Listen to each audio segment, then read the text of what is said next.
Imagine this. You challenge yourself to climb the Matterhorn in Switzerland, and the weather is terrible. You want to keep going, then you hear this crack cut through the air. Your guide is telling you to turn around. What do you do? Jake is a Foundry pool member and explains all on Work This Way.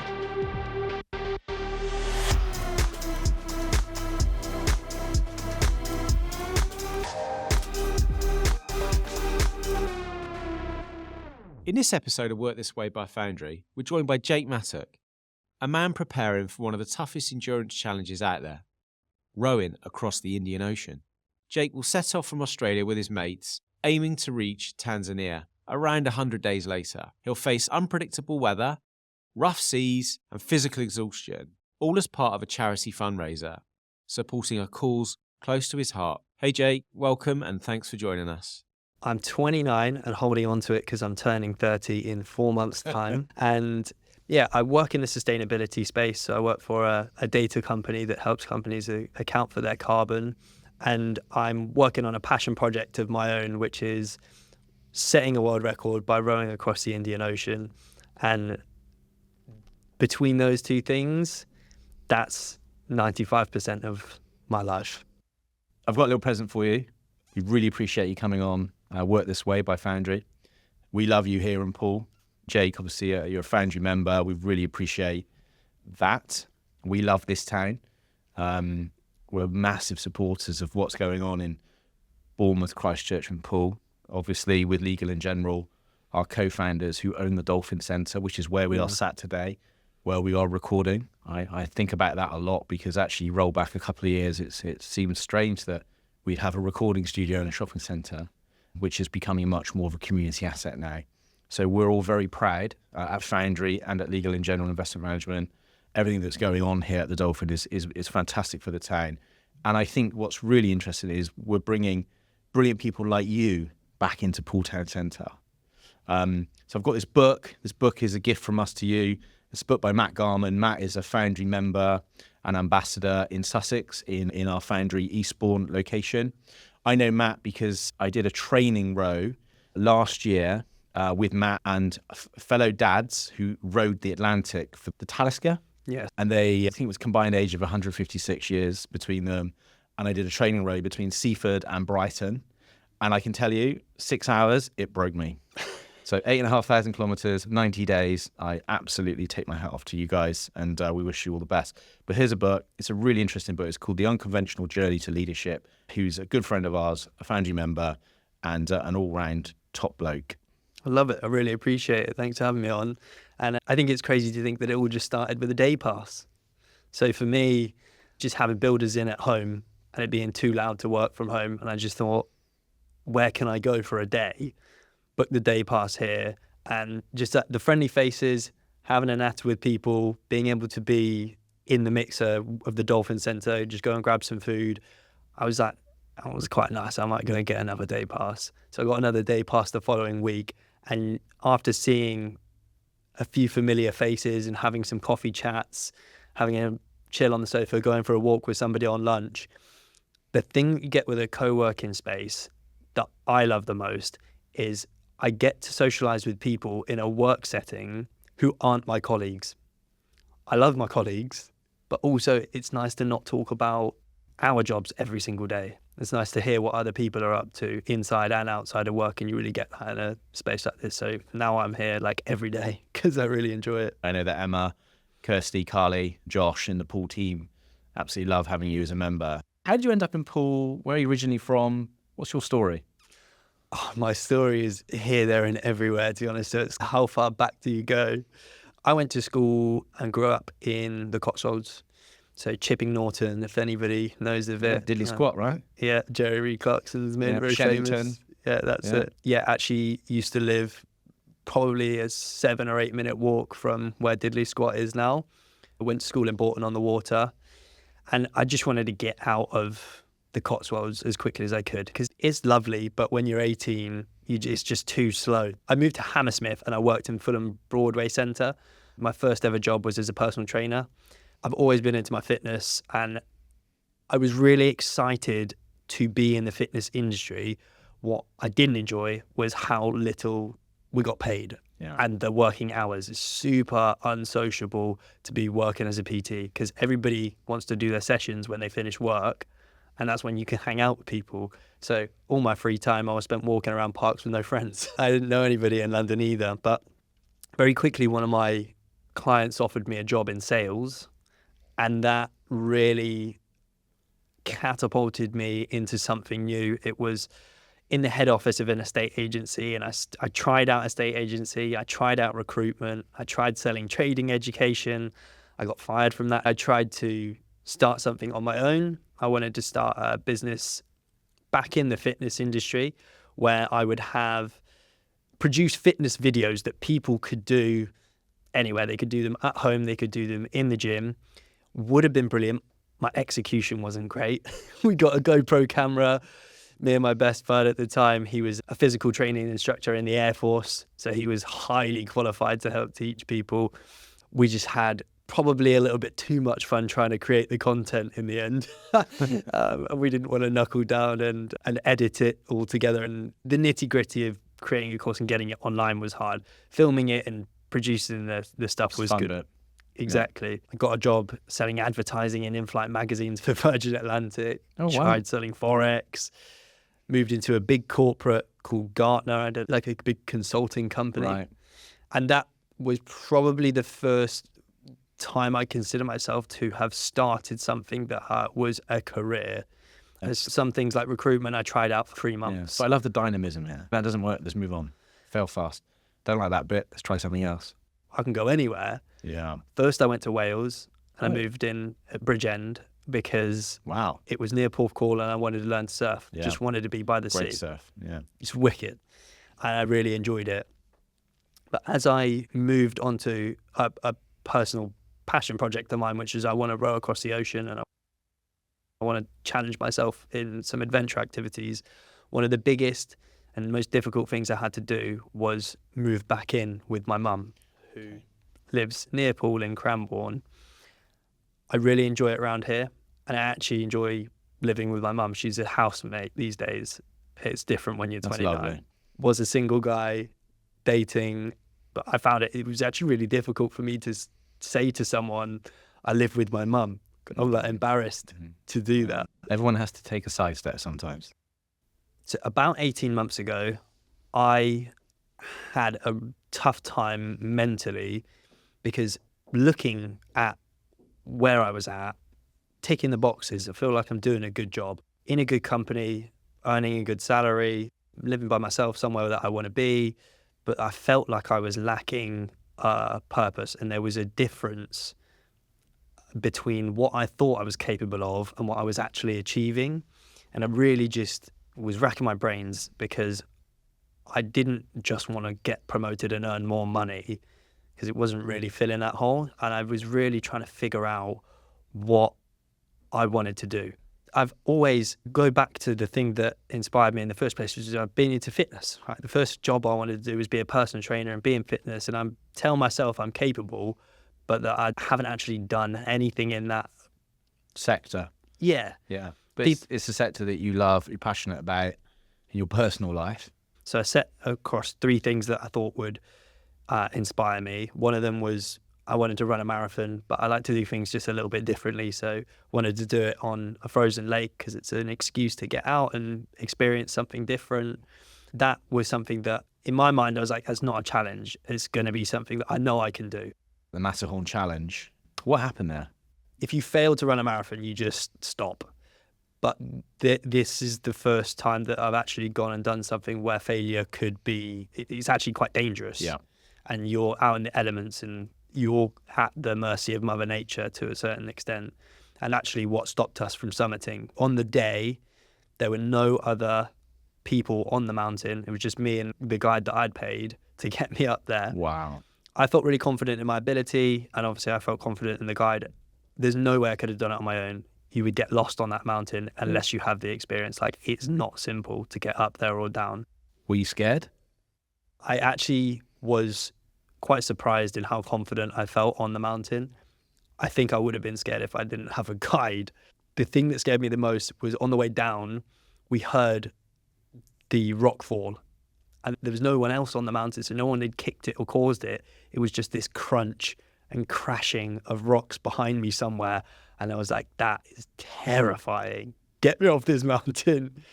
So we didn't make it because the weather was bad at the top and there was a weather front coming in, so it was like we could have been caught and exposed at the peak of the mountain, which is risking our lives. And we were like, we're not going to do that for ego. And I said to him, mate, I've paid you.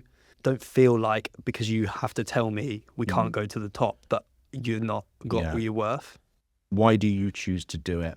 I got scared of some of my own thoughts, and it was because I was starting to feel more unhappy with being myself, because I was I'm capable of more and I'm not doing it. Okay. And I'm starting to feel really disappointed that I'm on this path. And I felt like I had what I call them as golden handcuffs. Yeah. I wanted to break free of them, but without damaging, I want to keep the value of comfortable job, and I can go on holiday, and I like buying nice things and pretending to be a cool guy. But there was your glass ceiling that you had to punch through. Yeah. And just knew it. Yeah, exactly. And I just didn't have the balls to do it. And the fear was, okay, if this is how I feel today, if I don't do anything in 5 years' time and I have this thought, imagine the intensity of it. So one of the things that I'd always wanted to do was the Talisker Whiskey Atlantic Challenge ever since I found out about it when I was like 22. So I see people do it every year. I wish I could do it, wish I could do it, wish I could do it.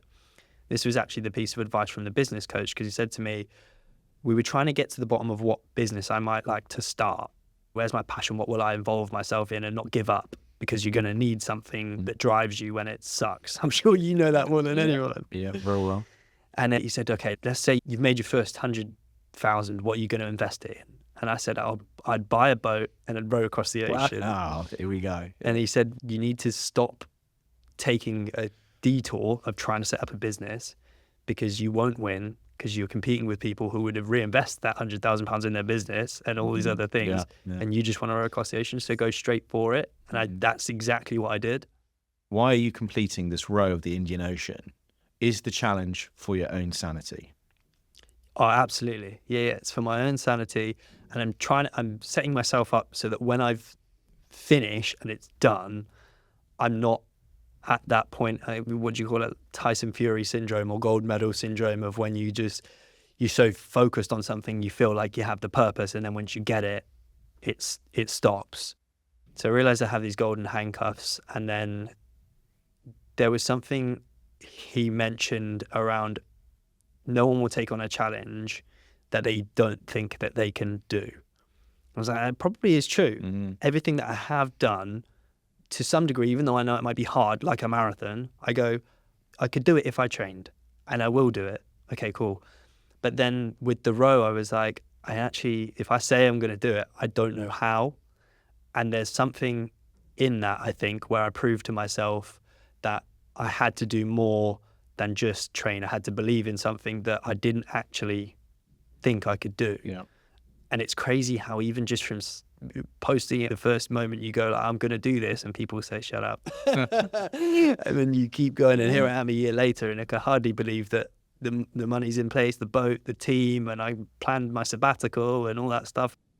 You were going to row the Indian Ocean with how many mates? 3 shipmates. And you are going to do it without the safety team. No support. That is incredible. Yeah.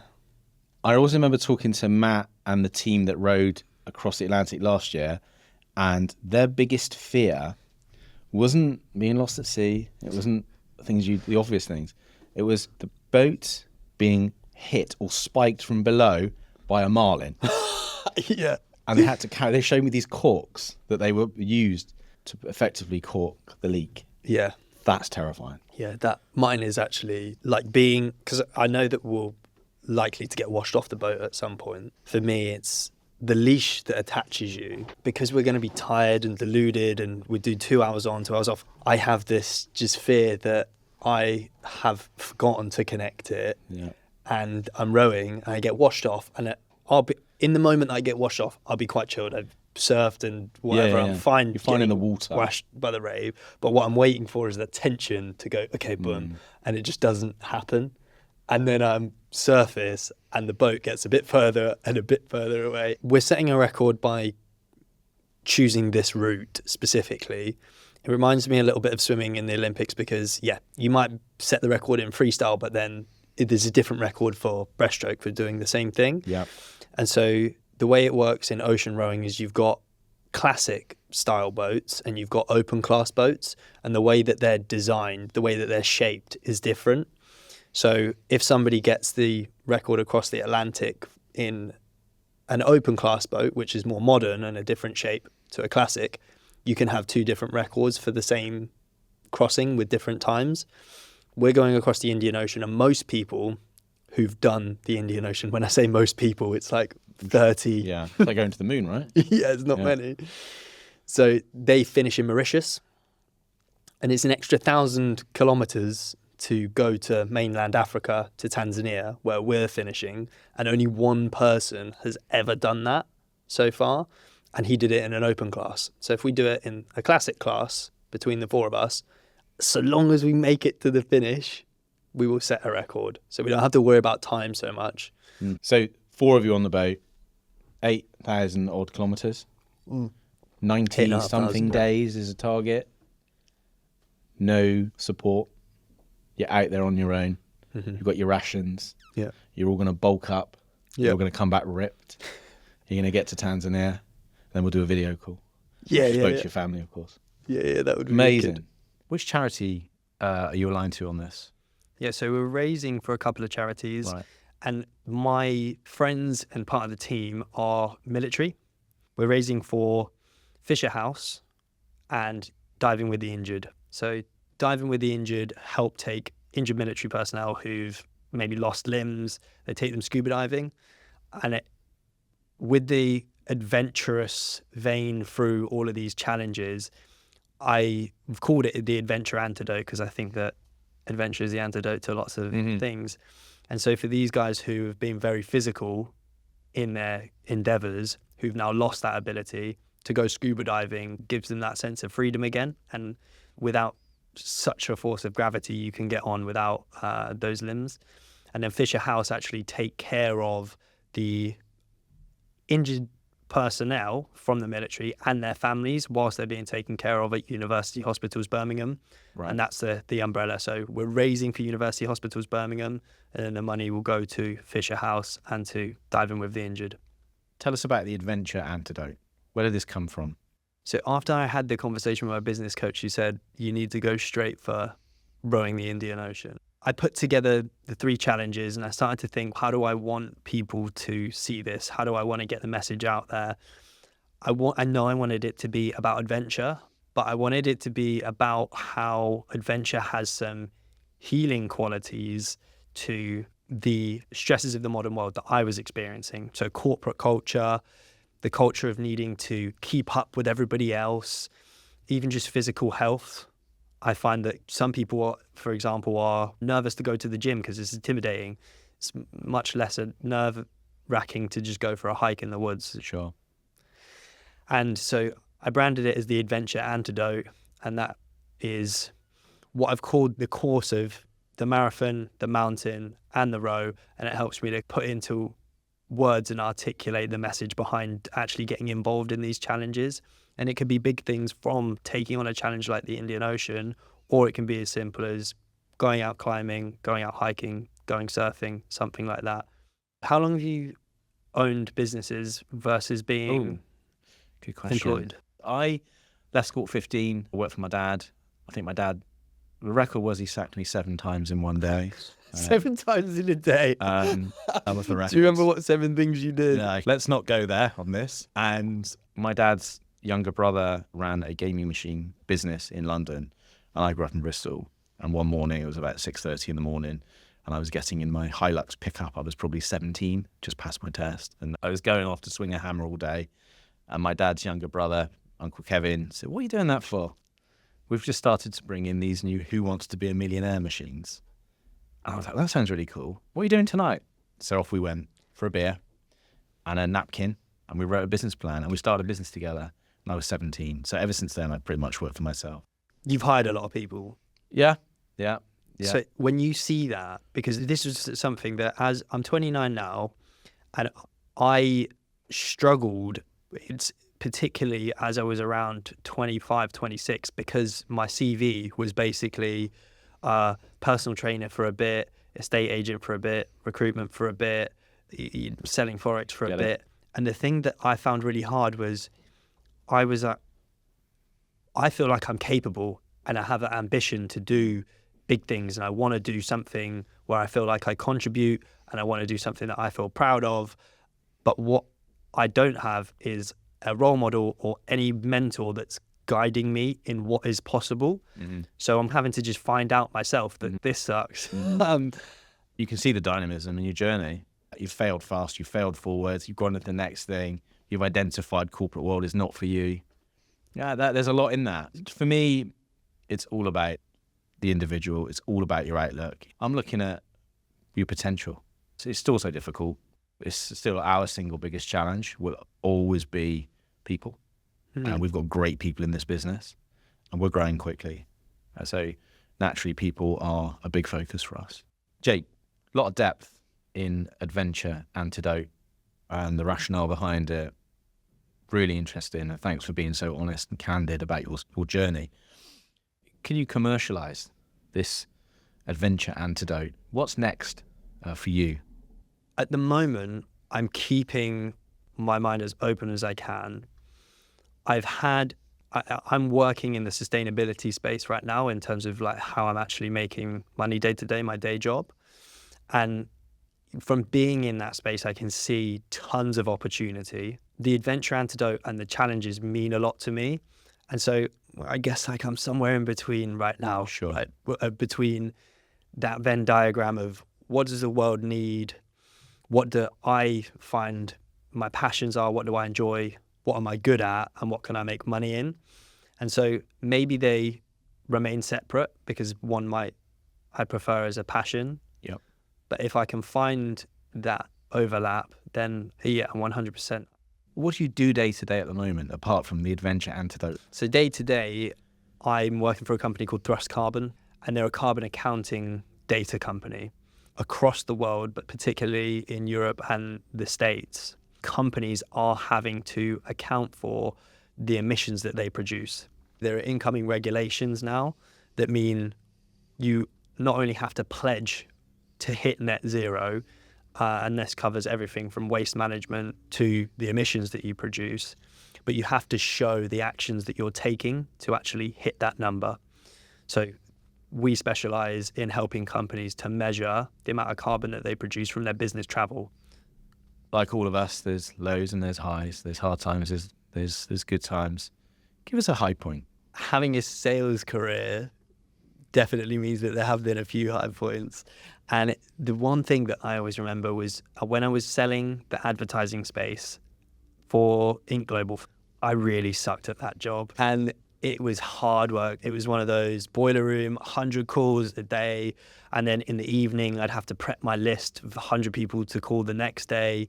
And probably after 4 or 5 months, I was on the phone to my mum outside of the building, just in tears because I couldn't hit a target, couldn't make any sales.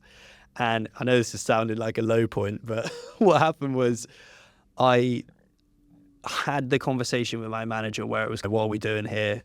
You can't just keep turning up because you're not doing anything. We're paying you a salary and you're not bringing in any money. I went to a lunchtime session that day on pitching.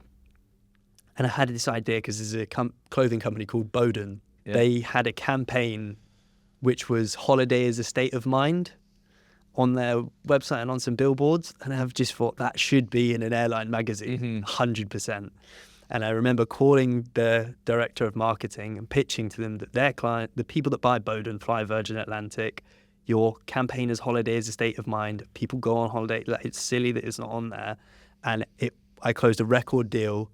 I closed about a year's worth of target in one deal. It took me 28 minutes and I just was on the moon, and I did what any sane 22-year-old would do. I took the commission, I quit, and I went to Ibiza. Amazing. Jake, we're in Poole. We're in the Dolphin Centre, Poole High Street. It's a shopping centre that's going through a shift. Like all high streets, Poole High Street's had its challenges. but I think it's fair to say that Poole High Street is doing particularly well. What's special about Poole for you? Poole is actually nostalgic for me, believe it or not. As when I was 16 in school, I came here to do my work experience with the RNLI. So I spent a week actually training beside one of the teams that were getting ready to go out and be on the boats. They taught me everything from dangers at sea and also like first aid. And that whole experience is something that stayed with me forever. So Poole has that nostalgic throwback for me where it's spiritually important in some way. As a adult and a grown professional, Poole just works for me in terms of there's tons going on down the seafront when friends are coming over. It's so easy to get into Poole. We can come down, we can have some good food at Da Vinci's if we want. He's great, right? Yeah. Yeah. I love it. We discovered it the other day and I've been like 3 times since. It's a real easy place to go down and you can bet that there's good food there. You always get good fish and chips from tons of different places. But also there's so many things to do in the water and on the land. I like running around Poole Park and all the way down up to Sandbanks and back, going out paddleboarding, getting on the water. And if I need to get into town, it's easy I can get on the train and go into London and come back to my nice life that your corporates don't understand. Yeah, I think it's brilliant. I hear this a lot from lots of people that have DFLs down from London's. Is that what it is? Moved to Poole or Eastbourne or wherever we have foundries, and it's fantastic.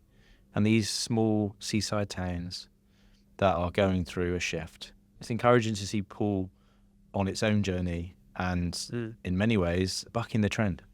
Talk to us a little bit about what the next year looks like for you and what we can do for you at Foundry, what you're looking for from us. I'm not going to come on the road with you. Still got my blisters from my Seaford to Brighton training road with the Talisker guys. For the next year, the major thing that I've obviously got myself set on is rowing across the Indian Ocean. Between now and then, what you guys are doing already is massively helpful. You give me a platform to talk about what I'm doing on this. I feel so much support from the community. Jamie from Runderwear sponsored me to do the Matterhorn. So it's great. Of course, if people can sponsor it, it goes towards a good cause. And I really want to, I feel a responsibility and an obligation to promote and raise as much as I can for the charities because they've been really helpful.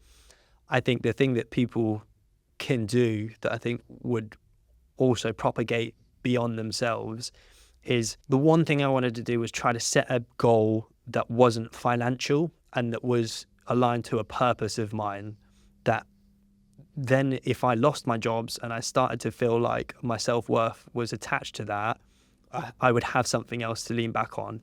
And so if people are listening and wondering what they can do, I would take a look and see, are you setting some goals for yourself that aren't financial, that aren't to do with just your career or paying off your mortgage for yourself, that will be there despite everything else, and to share those things with Adventure Antidote and share them with other people, because I think that people will find a lot of peace mentally from doing that. I know our members find you really inspiring. How do people get hold of you? Where are you? I think the best place to do it is Instagram. You can either find me on my personal, which is Jake Mattock 21, or the Adventure Antidote, which has everything to do with the challenges and the purpose and the reason behind it. Jake, thanks very much. Really appreciate it. It's been an absolute pleasure, and thanks for being so honest.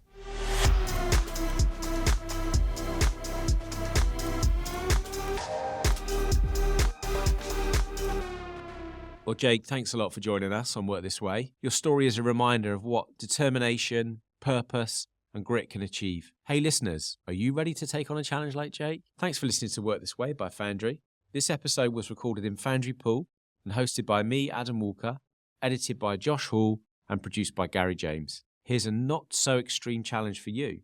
It's very tough and will zap your energy, I'm sure. Leave us a 5-star review on Spotify or Apple. It'll take you 5 seconds. Go on, do it now.